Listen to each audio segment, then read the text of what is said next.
하나님께서 주시는 말씀입니다. 요한복음 6장 16절로 21절까지 말씀입니다.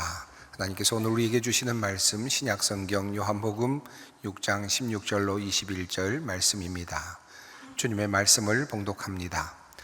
저물매 제자들이 바다에 내려가서 배를 타고 바다를 건너 가버나움으로 가는데 이미 어두웠고 예수는 아직 그들에게 오시지 아니하셨더니 큰 바람이 불어 파도가 일어나더라.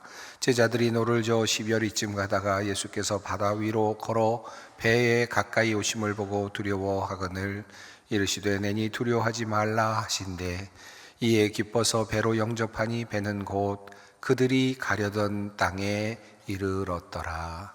아멘. 캄캄한 밤 사나운 바람 불 때 망경창파 망망한 바다에 외로운 배 한 척이 떠나가니 위태하구나 위태하구나. 찬송가 345장 1절 내용입니다. 김한란 박사가 1921년에 작시한 찬송가입니다. 2절은 이렇게 이어집니다. 비바람이 무섭게 몰아치고 그 성난물 큰 파도일 때에 저 뱃사공 어쩔 줄 몰라 하니 가련하구나 가련하구나. 캄캄한 밤입니다. 사나운 물결이 일고 있습니다. 망망한 바다에 외로운 배 한 척이 힘겹게 그 바람과 맞서고 있습니다. 어쩔 줄 몰라 하는 뱃사공의 모습이 눈에 들어옵니다. 얼마나 두려울까요? 얼마나 외로울까? 김한란 박사는 1936년 이후 친일행적으로 비판을 받고 있는 인물이기는 합니다만 1921년 그가 쓴 찬송시, 당시 그가 찬송시를 쓸 때에는 나라 사랑에 대한 깊은 그런 마음이 그리고 나라에 대한 걱정이 많이 담겨 있었음을 보게 됩니다. 그는 이 찬송시에서 일제강점기를 캄캄한 밤으로 그렇게 묘사하였습니다. 그리고 당시 조선의 상황을 외로운 배 한 척으로 그렇게 묘사하였습니다. 그러면서 그는 하나님의 도우심을 간절히 구하는 찬송시를 썼습니다. 요즘 우리나라 상황이 꼭 이런 상황 같다라는 생각이 들어서 이 찬송이 요즘 부쩍 저의 입에 달려 있습니다. 자주 이 노래를 부르게 되고 또 그 가사가 생각이 납니다. 한 주 전입니다. 우리 소망교회에 보석과도 같은 장로님이 계십니다. 갑자기 몸을 가누기가 어려워서 응급실을 찾았는데 그만 뇌출혈 판정을 받았습니다. 지난 주일에 수술을 받았습니다마는 이후 출혈이 심해져서 지금은 중환자실에서 홀로 힘겨운 생사를 가늠하는 그런 투쟁을 하고 있습니다. 캄캄한 밤 사나운 바람 부는 바다 가운데서 무섭게 몰아치는 그런 성난 파도를 맞서면서 힘겨운 투쟁을 벌이고 있는 그 한 사공의 모습이 지금 병원에 누워있는 장로님의 모습이 아닐까 하는 그런 생각도 하게 됩니다.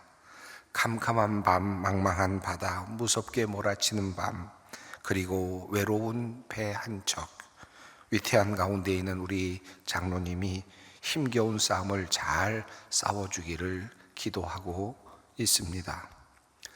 얼마나 많은 사람들이 이와 비슷한 상황을 경험했을까? 얼마나 많은 사람들이 지금도 이와 비슷한 상황을 지금 헤쳐가고 있을까 생각을 해봅니다.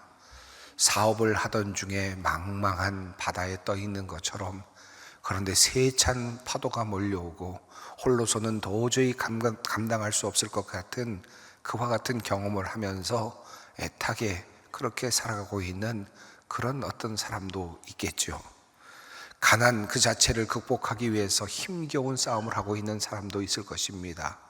조금 벌어도 또 나가고 조금 벌어도 또 나가고 또 병원비로 나가면서 끝없이 그 가난을 극복하기 위해서 애쓰고 애쓰지만 그러나 그것을 극복하지 못하고 힘겨운 싸움을 하고 있는 어떤 사람도 있겠지요.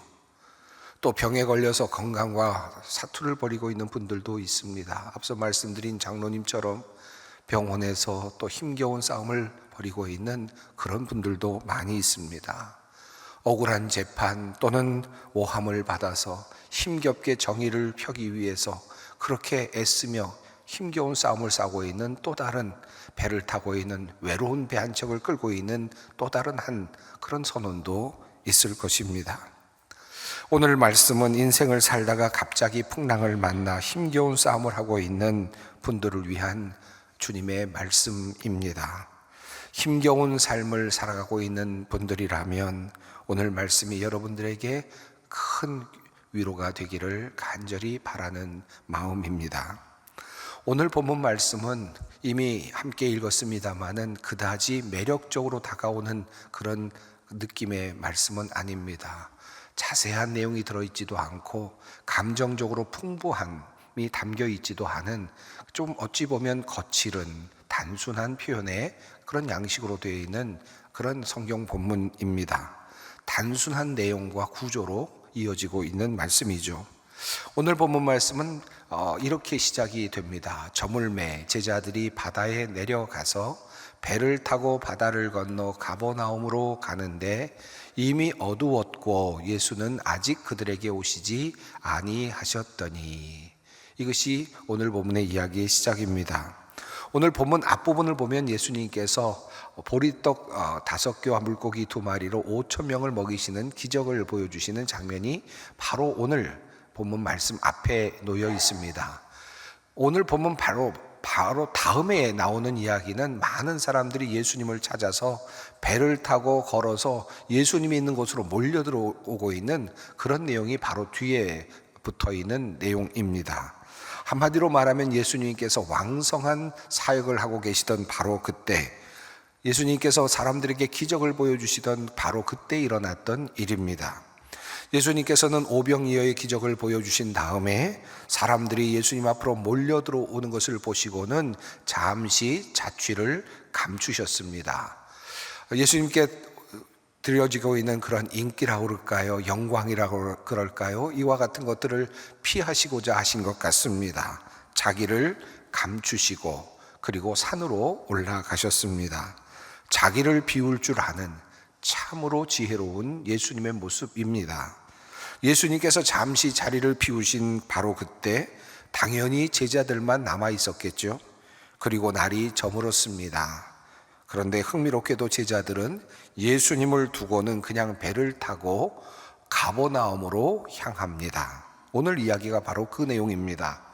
왜 제자들이 예수님을 그냥 두고 자신들만 배를 타고 떠났는지 그 이유를 성경은 우리에게 말하고 있지는 않습니다. 하지만 흥미롭게도 오늘 본문과 평행 구절이 있는 마태복음 14장 또 마가복음 6장 역시 예수님께서 제자들과 함께 하지 않으신 채로 제자들이 배를 타고 여행을 떠났다, 이 항해를 떠났다라는 사실을 우리들에게 알려주고 있습니다.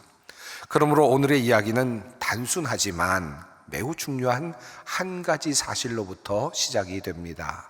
예수 없이 떠난 항해입니다. 예수 없이 떠난 항해.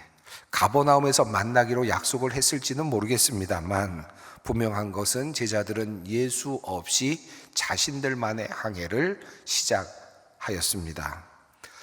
제자들은 물론 베테랑급 선원들이었습니다. 이미 오랫동안 갈릴리 바다에서 고기를 잡아왔던 잔뼈가 그것으로 굵은 사람들이었습니다. 그다지 큰 걱정 없이 당연히 항해를 시작했을 것입니다. 예수님이 자리에 없다는 것이 그들에게는 그다지 큰 문제가 아니었을 거라는 말입니다. 사실 가버나움으로 떠나는 것은 어부였던 제자들에게는 그저 하나의 일상이었을 겁니다. 늘 배를 타고 여기저기를 오고 가는 일은 그들에게는 너무나도 당연한 일이었기 때문이죠. 목적지도 이미 정해졌습니다. 가버나움으로 목적지가 확정이 되었습니다. 그렇게 그들은 편안한 마음으로 늘 하던 대로 가버나움으로 출발을 했을 것입니다. 자, 오늘 이 본문의 이야기, 그저 어찌 보면 단순한 이야기인데 이 이야기를 오늘의 말씀으로 나와 관련해서 한번 이 말씀을 받고 한번 생각해 보십시다. 가버나움을 향해 항해를 떠난 제자들의 모습에서 어딘가 목적지를 향해 떠나고 있는 나의 모습을 한번 함께 연결해 보면 어떨까 합니다. 사실 우리들의 삶은 연속되는 도착 그리고 떠남, 그 과정이죠. 어딘가를 향해서 열심히 떠나고 있는 존재가 바로 우리들입니다. 목표를 정하고 그 목표에 도달하기 위해서 시간을 사용하고 또 노력을 합니다. 어떤 목표에 도달하면 우리는 또다시 그곳에서 다른 목표를 정하고 그 목표를 이루기 위해서 또 다른 노력을 하게 될 것입니다. 제자들이 가버나움으로 가는 배를 띄웠던 것처럼 우리에게는 우리에게 가고자 하는 목적지가 있습니다. 우리는 그 목적지를 꿈으로 그렇게 생각하고 그리고 그 마지막을 성공이라고 그렇게 부를지도 모르겠습니다. 우리는 각자 가고 싶은 곳이 있고 또 그곳에 도착하기 위한 그런 꿈을 꾸고 그리고 그것에 마침내 도착하는 그런 꿈을 꾸면서 성공을 기대하고 있을 것입니다. 자, 그런데 성경은 그 제자들이 탄 배가 10여리쯤 갔을 때 큰 풍랑을 만나게 되었다고 우리에게 알려주고 있습니다. 제자들이 탄 배가 풍랑을 만났다라는 사실은 우리에게 어떤 의미로 다가올까요? 그저 그냥 그런 일이다라고 생각할 수는 있지만 어떤 분들은 이렇게 말할지도 모르겠습니다. 예수님 없이 떠난 여행이니까 당연히 풍랑을 만났지라고 생각을 하실 수도 있겠지만 성경의 다른 본문을 보면 예수님과 함께 떠났던 배, 바로 그 여행에서도 풍랑이 있었던 것을 우리는 볼 수 있습니다. 그러니까 예수님이 있었느냐 없었느냐가 중요한 것도 아니라는 것도 알게 되죠. 그렇다면 제자들이 타고 가는 이 배가 그냥 함몰할 수 있는 그런 상황이 되었다라는 것은 어떤 의미이겠습니까? 여러분, 제자들은 어떤 사람들입니까? 예수님께서 애지중지 키우고 훈련시키시고 또 미래를 기대하면서 그렇게 훈련시켜 왔던 좋은 인재들 아니겠습니까? 그런데 그들이 풍랑을 만나서 만약에 그곳에서 그냥 죽게 된다면 얼마나 억울하고 안타까운 일일까요? 예수님에게도 큰 안타까운 일이 아닐 수 없습니다. 그러니 제자들이 풍랑을 만났다는 것은 과연 어떤 의미가 있는가? 어떻게 제자들에게 그런 풍랑이 일어날 수 있을까 하는 그런 생각을 해보게 되기도 합니다. 예수님을 잘 믿는 우리들에게 풍랑과 풍파가 다가올 수 있다라는 사실을 바로 이 이야기는 우리에게 알려주고 있습니다. 예수님을 잘 믿는 사람이라고 고통이 없고 그리고 어려운 일이 일어나지 않는 것이 아니다라는 뜻입니다. 우리는 우리의 삶 속에서 우리가 원하는 목적지로 가던 중에 고난을 만나기도 하고 풍랑을 만나기도 합니다. 이것은 하나님의 부재가 아닙니다. 하나님의 부재 때문에 일어난 일이 아니라 인간의 실제 때문에 일어나는 일입니다. 다시 말하면 인간의 실제가 그러하다는 것입니다. 인간이기에 고난과 풍파를 만나게 된다는 것입니다. 그저 인간일 뿐입니다. 이것이 우리에게 고난과 그리고 어려움이 닥치는 이유입니다. 장로님께서 쓰러진 후에 많은 분들이 많이 묻습니다. 어떻게 이렇게 교회를 열심히 섬기시던 분이 나라를 위해서도 또 교회를 위해서도 교단을 위해서도 힘쓰시던 그런 분이 어떻게 이렇게 쓰러지실 수가 있습니까? 특별히 청년부 우리 대학부 학생들을 많이 사랑하고 또 가르치셨던 분이셨기에 많은 청년들이 정말 당황하면서 그렇게 안타깝게 그렇게 질문을 던진다고 합니다. 왜 이렇게 좋은 분이 쓰러졌습니까? 왜 이런 분이 이렇게 자리에 누워 있어야 합니까? 라는 질문을 던지는 것이죠. 그러나 사실 그것은 그래서 인간입니다. 이것이 바로 인간의 현 주소라는 말입니다. 시편 23편 말씀입니다. 여호와는 나의 목자시니 내게 부족함이 없으리로다. 이 말씀은 시편 중에서도 주옥과 같은 말씀으로 우리 모두가 사랑하는 말씀이죠. 시편의 기도자는 여호와는 나의 목자이시다. 그래서 나는 부족함이 없다라고 그렇게 이야기를 합니다. 그런데 이어서 그는 이렇게 이야기를 이어갑니다. 내가 사망의 음침한 골짜기를 다닐지라도, 아니 내가 부족함이 없다. 주님이 여호와는 나의 목자이시다라고 하는 이런 고백을 했다면 아마도 이런 내용이 나와야 되지 않겠습니까? 내게 부족함이 없으리로다. 나에게는 사망의 음침한 골짜기가 절대로 없다. 이렇게 이야기가 이어져야 될 것 같은데, 여호와는 나의 목자시니 내게 부족함이 없으리로다 라고 말씀을 하고 고백을 한 시편의 기도자는 내가 사망의 음침한 골짜기를 다닐지라도 라는 말로 자신의 이야기를, 찬송을 이어갑니다. 그러므로 시편의 저자의 고백은 이러한 것이죠. 내가 사망의 음침한 골짜기를 지나갈 때도 있다. 하지만 하나님께서 함께 하시니 나는 부족함이 없다. 이렇게 고백을 하는 것입니다. 하나님을 믿는 사람에게도 사망의 음침한 골짜기는 존재합니다. 애굽의 압제에서 벗어나 가나안으로 향하던 모세와 이스라엘 백성을 생각해 봅니다. 그들이 애굽을 떠나 가나안 땅으로 목적지를 정하고 떠났습니다. 목적지가 정해졌습니다. 가나안 땅입니다. 그리고 그 모든 것은 하나님에 의해서 인정이 되었고 추진이 되었습니다. 그 출발은 하나님의 명령에 의한 것이었고, 그리고 하나님의 인도하심을 따르는 거룩한 출발이었습니다. 그러므로 하나님께서 목자가 되시고 하나님께서 이끌어 가시는 이스라엘 백성들이니 그들에게는 사망의 음침한 골짜기가 없어야 되지 않았겠습니까? 그러나 그렇지 않았습니다. 그들은 폭풍치는 바다의 경험을 합니다. 곧바로 홍해라고 하는 곳에 맞닥뜨리죠. 그리고 그 홍해가 그들을 삼킬 듯 기다리고 있었습니다. 이것이 바로 이스라엘 백성들이 경험했던 사망의 음침한 바다였습니다.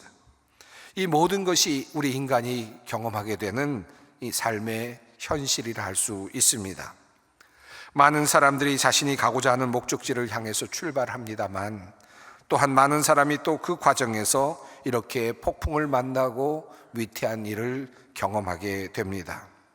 찬송가의 가사처럼 만경장파망망한 바다에 외로운 배 한 척이 떠 있는, 그리고 비바람이 무섭게 몰아치고 큰 파도가 일어나는 그 바다에서 배 위에 뱃사공이 어쩔 줄 몰라 하던 그런 모습이 우리들의 모습이라는 말씀입니다. 하나님을 믿는다라고 하는 것은 이런 모든 폭풍이 면제되는 것을 의미하는 것은 결코 아닙니다. 자, 그러면 이런 폭풍 속에서 왜 어떻게 우리는 내게 부족함이 없습니다 라고 그렇게 고백을 할 수 있는 것입니까? 오늘 본문의 세 번째 장면은 예수님께서 제자들에게 다가오시는 그런 장면으로 이어집니다. 조금 전에 말씀드렸던, 소개했던 김한란 박사의 찬송가는 3절에서 이렇게 이어집니다. 절망 중에 그 사공 떨면서도 한 줄기의 밝은 빛 보고서 배 안에도 하나님 계심 믿고 오 기도 올린다 기도 올린다.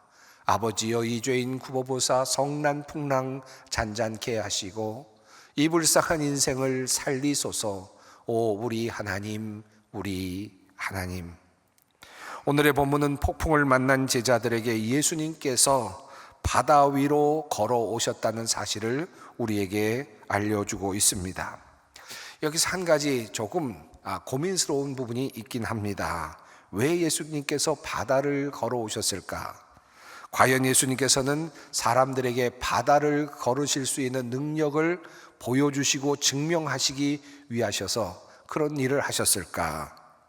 실제로 마태복음 평행구인 14장에서 예수님께서 바다 위로 걸어오시는데 요한복음과는 달리 베드로가 예수님을 맞는 장면이 나옵니다. 그래서 나도 걸을 수 있게 해주십시오. 바다를 걸을 수 있게 해주십시오 라고 하는 내용이 나오고 예수님께서 그를 초청하신 장면이 나오죠. 그런데 베드로가 몇 발자국을 걸어가다가 그만 바다를 보면서 그만 빠져들어갑니다. 그리고 예수님께서 다가오셔서 이 베드로를 다시 일으켜 세우시죠. 그리고 하시는 말씀이 있습니다. 믿음이 적은 자여 왜 의심하였느냐 라고 그렇게 말씀을 하십니다. 마치 마태복음의 이야기를 읽어가다 보면 바다 위를 걸을 수 있는 능력이 우리에게 있는데, 그런데 우리가 믿음이 없어서 바다 위를 못 걷는 것 같은 그런 느낌이 들기도 합니다. 그리고 이 마태복음이 전하고 있는 이야기에서 매우 중요한 단어는 믿음이라고 하는 단어입니다. 그런 면에서 마태복음은 우리에게 또 다른 길을 보여주고 있다고 할 수 있겠죠. 그런데 요한복음은 이러한 이야기들을 모두 생략했습니다. 그리고 그냥 단순하게 예수님께서 그들에게 오셨다라는 이야기만 전하고 있습니다. 요한복음이 우리에게 보게 하고자 하는 그 관점은 어떤 것일까요? 하나님께서 요한복음을 통해서 우리로 하여금 다시 보도록 하시는 그 메시지는 무엇일까 하는 것입니다. 오늘 본문 말씀인 요한복음의 내용은 마태복음과는 사뭇 다른 분위기입니다. 도리어 우리가 믿음을 가지면 무엇인가를 할 수 있다라는 그런 내용이 마태복음의 내용이라면, 요한복음은 완전히 반대의 경우를 우리에게 알려주고 있습니다. 우리는 아무것도 할 수 없었다. 풍랑 속에서 우리가 할 수 있는 일은 아무것도 없었다라는 사실을 우리에게 알려주고 있습니다. 폭풍을 만나서 당황하고 있는 제자들, 폭풍 속에서 어찌할 바를 몰라 하고 있는 제자들, 그런데 그들을 향하여 오고 계시는 예수님, 이것이 요한복음이 우리에게 전하고 있는 내용입니다. 예수님을 만났을 때 제자들은 얼마나 반가웠을까? 예수님께서 오셔서 배 위에 오르셨을 때 그들의 마음이 얼마나 평안을 얻을 수 있었을까? 예수님께서 폭풍 속에서 고통을 당하고 있는 제자들을 그냥 두고 보시지 아니하시고 달려오고 있는 모습을 성경은 우리에게 알려주고 있습니다. 요한복음의 어떤 전체적인 흐름에서 본다면 예수님은 지금 5천 명을 먹이신 다음에 자기 자신과 하나님과의 깊은 교제를 위해서 산 위로 올라가신 후였습니다. 그리고 예수님께서는 하나님과 깊은 교제를 나누고 계셨겠죠. 그리고 제자들은 지금 배를 타고 각자의 자리로, 그래서 그 배를 가지고 지금 가버나움으로 가고 있는 중이었습니다. 기도 중에 아마 예수님께서는 그 사실을 알아차리셨을 겁니다.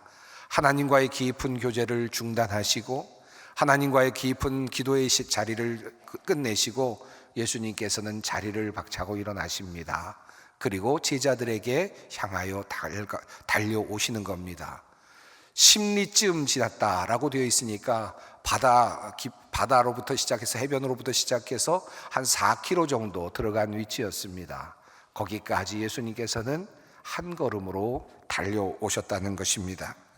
만약에 예수님께서 이렇게 바다를 걷는 것을 이적으로 보이심으로써 사람들에게 칭찬을 받기를 원하셨다면 예수님께서는 그 밤에 달려오지 않으셨겠죠. 예수님께서 만약에 자신이 바다를 걸을 수 있다는 것을 보여주시기를, 그래서 그것 때문에 명예를 얻기를 원하셨다면 제자들만 있는 그 자리에서 그런 모습을 보여주시지는 않았을 겁니다. 가장 적절한 자리는 5천 명을 먹이신 다음에 모든 사람들이 흥분되어 있었을 때 그 많은 사람들을 이끌고 바다로 가셔서, 그리고 예수님께서 바다를 건너가시는 모습을 보여주셨다면 아마 놀라운 그런 효과가 있었을 겁니다. 그런데 예수님께서는 그렇게 하지 않으셨습니다. 그러므로 오늘 본문이 우리에게 알려주고자 하는 매우 중요한 사실은 예수님께서 바다 위를 걸으실 수 있을 만큼 그만큼의 능력을 가지고 계신다, 예수님은 그런 분이다 라는 사실을 우리에게 이야기하려는 것이 아니라, 바로 예수님은 폭풍을 만난 제자들에게 한 걸음에 달려오시는 그런 사랑의 하나님이시다, 주님이시다, 그런 마음을 갖고 계시는 분이시다, 그런 긍휼함을 가지고 계시는 분이시다 라는 사실을 오늘의 본문은 우리에게 말씀하고 있습니다. 이미 심리를 들어온 상황이었습니다. 예수님께서는 4km나 되는 그런 긴 먼 길을 바다 위를 걸어서 뛰어서 오셨습니다. 그리고 예수님께서 그들을 만나셨을 때, 제자들을 만나셨을 때 일성으로 하신 말씀은 무엇이었습니까? 내니 두려워하지 말라. 여러분, 이 말씀의 뜻이 어떤 것으로 느껴지십니까? 아마 저 멀리서 무언가가 다가오는 모습을 보면서 제자들이 저기 지금 유령이 오는가라는 생각 때문에 두려워했을지도 모릅니다. 성경의 또 다른 본문은 그런 내용들을 전하고 있기도 합니다. 그런 면에서 나는 유령이 아니니까 두려워하지 말아라, 무서워하지 말아라, 그런 의미로 지금 내니 두려워하지 말라라는 말씀을 하셨을까요? 아닐 것 같습니다. 예수님께서는 지금 힘들어하고 고통스러워하고 있는 제자들, 풍랑을 어떻게 제어하지 못해서 그렇게 어쩔 줄 몰라 하고 있는 제자들을 향하여서 달려오신 다음에 내니 두려워하지 말라 말씀하십니다. 내가 왔다는 것이죠. 내가 너희와 함께 한다는 말씀입니다. 이제는 너희는 두려워할 필요가 없다는 말씀입니다. 내가 컨트롤하겠다는 말씀입니다. 내가 선장이 되겠다는 말씀입니다. 내가 이끌어가겠다는 말씀입니다. 걱정을 내려놓으라는 말씀입니다. 다시 찬송은 이어집니다. 모진 바람 또 험한 큰 물결이 제 아무리 성내어 덮쳐도 권능의 손 그 노를 저으시니 오 맑은 바다라, 맑은 바다라. 작사자는 모진 바람 큰 물결이 덮치고 있지만 권능의 손이 내 배를 지금 붙잡고 있으니 나에게 이 바다는 맑은 바다일 뿐이다, 잔잔한 바다일 뿐이다 라고 그렇게 노래를 합니다. 많은 사람들이 예수님을 만나는 장소가 어딜까요? 평범한 장소일까요? 일상의 장소일까요? 성공의 자리일까요? 많은 사람들이 예수님을 만나는 장소는 고통의 자리입니다. 풍랑이 있는 자리입니다. 거센 바람이 부는 바로 그 자리가 주님을 만나는 자리입니다. 고통스러운 암흑의 현장에 찾아오시는 예수님을 비로소 그때에서야 만나게 됩니다. 나다, 내가 너와 함께 있다, 내가 너를 도와주겠다 말씀하시는 그 말씀 앞에서 우리의 마음이 녹아지고 우리의 마음이 열리는 것입니다. 그래서 이야기는 이어집니다. 제자들은 이에 기뻐서 배로 영접하니, 성경은 이렇게 말씀합니다. 폭풍 속에 있는 제자들을 찾아오시는 예수님, 그리고 그 예수님을 기쁘게 받아들이는 제자들. 그래서 오늘의 본문은 마지막은 해피 엔딩입니다. 배는 곧 그들이 가려던 땅에 이르렀더라. 처음에 그들은 예수님 없이 출발을 했습니다. 그들에게 목표가 있었지만 목표에 도달할 수 없을 만큼 큰 폭풍을 만났습니다. 예수님께서 한 걸음에 달려오시고 그들의 중심에 오셔서 그 배 위에 오르신 후에 그들은 다시 항해를 시작하였고, 그리고 마침내 그들이 가려던 땅에 도달하였습니다. 오늘의 본문은 분명 폭풍 속에 처한 이 땅의 많은 사람들에게 희망을 전해주는 말씀이 아닐 수 없습니다. 자비하신 하나님, 우리를 향해 달려오시는 고마우신 예수님의 모습을 오늘의 본문을 통해서 깨달을 수 있게 되기를 바랍니다. 마지막으로 시편 107편 21절부터 30절까지 있는 말씀을, 세번역 말씀을 우리 성도님들과 함께 읽었으면 좋겠습니다. 주님의 인자하심을 감사하여라. 사람에게 베푸신 주님의 놀라운 구원을 감사하여라. 배를 타고 바다로 내려가서 큰 물을 헤쳐가면서 장사하는 사람들은 주님께서 하신 행사를 보고 깊은 바다에서 일으키신 놀라운 기적을 본다. 그는 말씀으로 큰 폭풍을 일으키시고 물결을 산더미처럼 쌓으신다. 배들은 하늘 높이 떠올랐다가 깊은 바다로 떨어진다. 그런 위기에서 그들은 얼이 빠지고 간담이 녹는다.